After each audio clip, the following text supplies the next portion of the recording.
Thank you, Mr. Chairman. I hope on that right seat ride, you didn't try to get them to do a hammerhead or anything, did you, with any aerobatic maneuvers?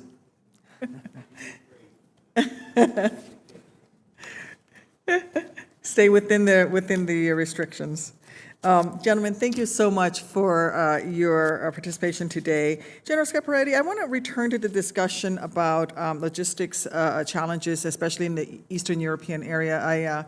Illinois National Guard has been the sponsor in the State Partnership for Peace program with the nation of Poland for 28 years now, I believe, 27 plus years. So through my service, I'm somewhat familiar with the challenges that we face there. Could you update us on how the establishment of the NATO Joint Support and Enabling Command is going? And let's remind us of why it was created and what it will better enable you to do in theater to respond to Russian aggression. And when will this command be fully operational? The establishment of JSEC, as you called it, is moving, I think, on timeline. It's actually ahead of pace, in my view. The Germans, who are the framework nation for this headquarters in Ulm, Germany, have, in my view, they've really leaned into this. So they've already got their commander designated. They have a portion of the staff there.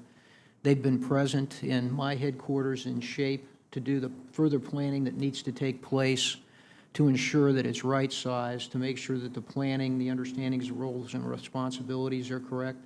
So that's really the piece that we're doing right now, but it's moving along very well.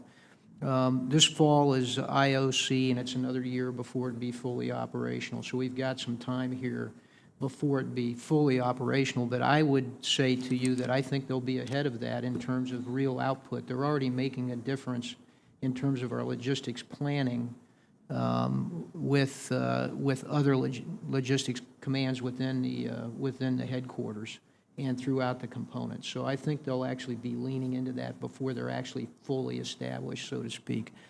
Why did we set that up? Primarily because in a European environment where we've got to be able to support and move 360, not just to the eastern border, but north to the high north, south, and west, with a threat that's actually 360.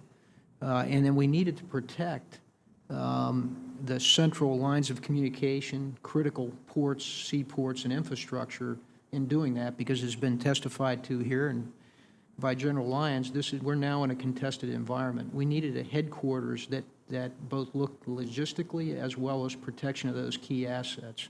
And that's really why we stood up that command, and it's well placed being in kind of the heartland of Europe, so to speak, and sense of Germany. So it's a very important step for NATO to take, and I think it demonstrates NATO's focus on making sure that it will be relevant to the environment that we're in today. Thank you, General. General Lyons, how would TRANSCOM plug into the JSEC, and has this been tested yet? I mean, how would you plug in times during conflict, for example, and have we tested it? Senator, first let me say just thank you for your understanding of logistics and the importance of logistics to warfighting. Greatly appreciate that.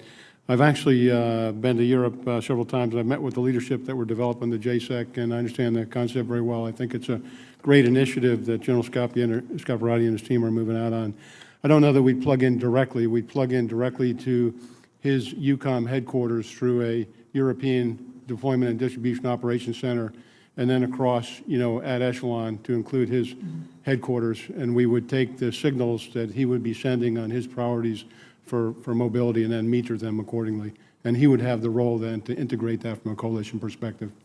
Thank you. I'd like to, with that, I'd like to return, General Scaparrotti, to an understanding of SEALIF. We had a discussion earlier today, and I understand that recently NATO reactivated its Atlantic Command to guard the sea lanes of approach into Europe in the event of war. Can you describe for me in general terms the amount of SEALIF that would be required to move significant U.S. forces to Europe in the event of conflict? And are you comfortable with the amount of SEALIF at your disposal right now in the event of a conflict? Well, Senator, when we go to the closed section, I can probably get into more detail on that, but I would say it's significant. And because of the types of forces I move, I think Steve would agree that we rely on sea lift largely for a lot of that bulk and heavy movement. You know, I'm aware of the challenges to our, particularly our reserve force for naval forces, and our, you know, our commercial support. That's all important if we had a full conflict in Europe. And so I would just underscore the importance of funding that, making sure that, and making sure that we have the readiness in the right place, because we'll rely on it heavily for any crisis in Europe. Thank you. We'll probably try to follow up in the session later today. Thank you, gentlemen. Mr. Thank you, Chairman. Senator Duckworth.